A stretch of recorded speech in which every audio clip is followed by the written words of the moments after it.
Disclaimer: it was a fanfiction story created by me. Please don't take it seriously. There is no match in this story and real life.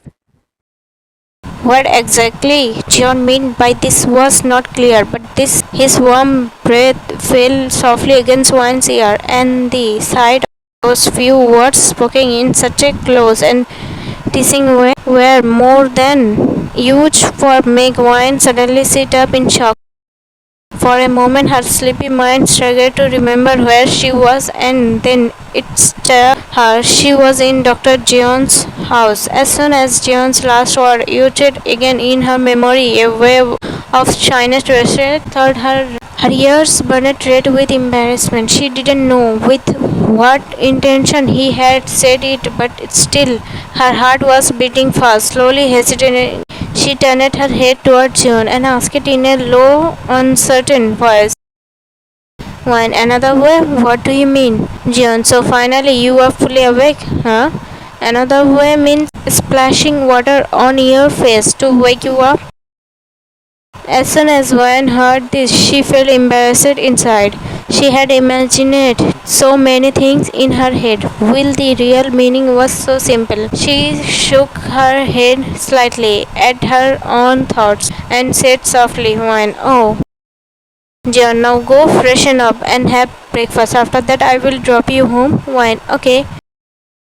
John left the room, and after a few minutes Joan also got ready and came for breakfast. Both of them sat together eating slowly while talking a little here and there, light casual words that carry a strange comfort. After finishing, John dropped her to her house. As Joan got out of the car, she turned toward him and said with a small smile, One, Mr. John, oh, oops, sorry, this habit of mine won't go away so easily. John smiled warmly. I don't have any problem with Miss Wine or just wine. Wine is smiling shyly. Please come inside. Since yesterday you have been taking care of me in your home, so now it's my duty to. You have done a favor for me, and I don't like keeping anyone's favor. John is smiling gently. This is not a favor, it's just help, Wine.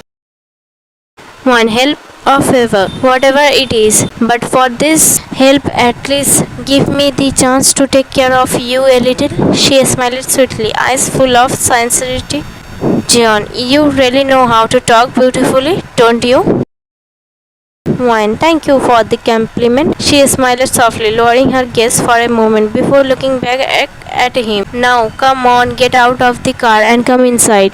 John, some other time. Today I have work and I am already running late for the hospital. Next time you can host me.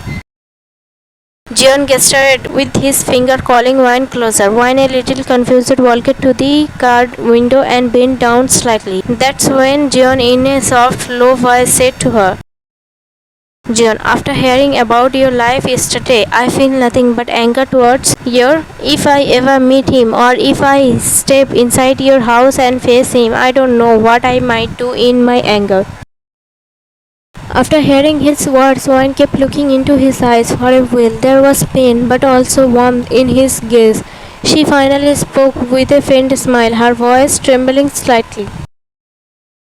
Fine, thank you, Mr. John. In this fake world, at least for a short while, you become my companion in pain. At least I was able to share my suffering with someone. John's stern eyes softened. He reached out, gently brushing his thumb over her cheeks, his touch filled with quiet care. John, and thank you too. The pain I had carried in my heart for so many years, it lessened after I shared it with you. If you ever face any problem or if you ever need to talk, don't forget me, Wine. Wine's lips curved into a small smile. Thought her heart felt heavy. She playfully said, trying to lighten the moment. Wine, okay, Mr. Oh, no, again. Laughed nervously. John chuckled softly, shaking his head at her clumsiness. Jill laughed. It's okay, bye now, take care of yourself. Wine, you too. Their eyes lingered on each other for one last moment. Before Wine slowly stepped back, while John's car began to move forward. Both hearts were heavy, as if they were leaving behind something unsaid.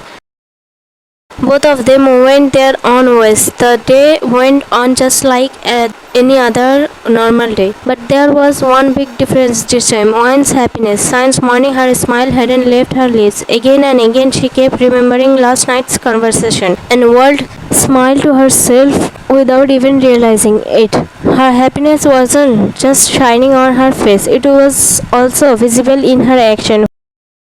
When she reached university late, her teacher scolded her, but it didn't bother her at all. Normally, if a teacher said anything to her, she would argue back instantly. But today, even after being scolded, she just quietly walked to her seat with a soft smile on her face. The teacher was shocked to see this change in her behavior. Not everyone noticed it, but three people surely did: Amy, Alan, and Liam. Amy and Alan asked her again and again why she was behaving so differently, but she didn't tell them anything. It wasn't like she wanted to hide it from her best friends, but the truth was she herself wasn't fully sure about her feelings yet. So how could she explain it to anyone else? Even at home, Liam noticed the difference. Usually, Wine stayed locked up in her room, quiet and lost in her pain because of the treated her, but today she was moving around the house looking cheerful and free, as if nothing could bother her anymore. Seeing his sister like this made Liam real happy because for the first time in a long while she looked alive.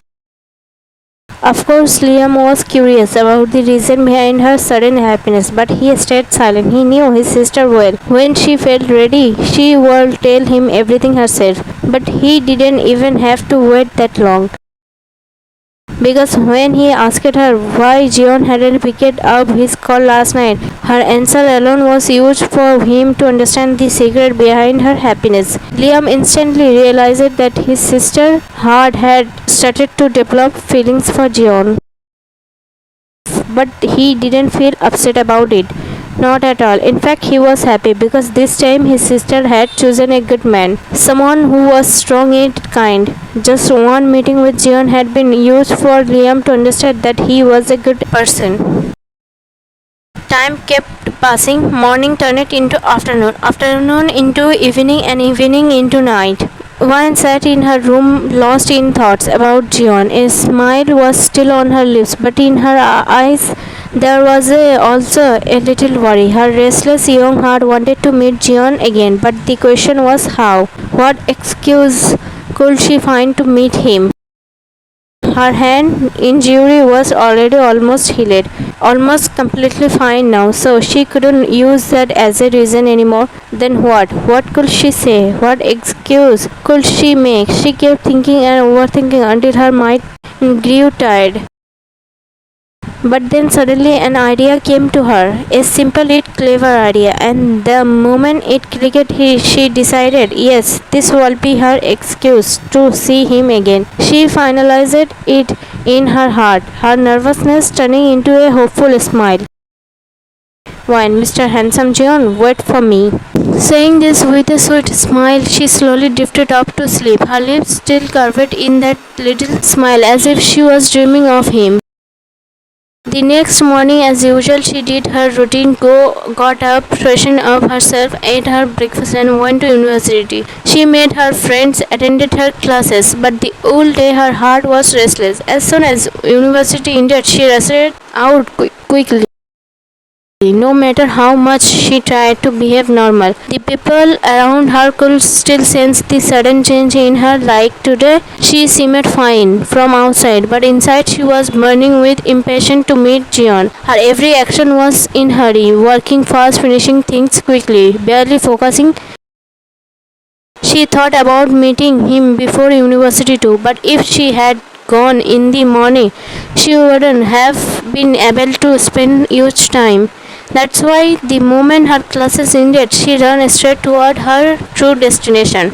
After walking quite far, she finally called a taxi and asked the driver to take her to Vellora Hospital. As soon as she entered the hospital, she went to the reception first to take Jeon's appointment.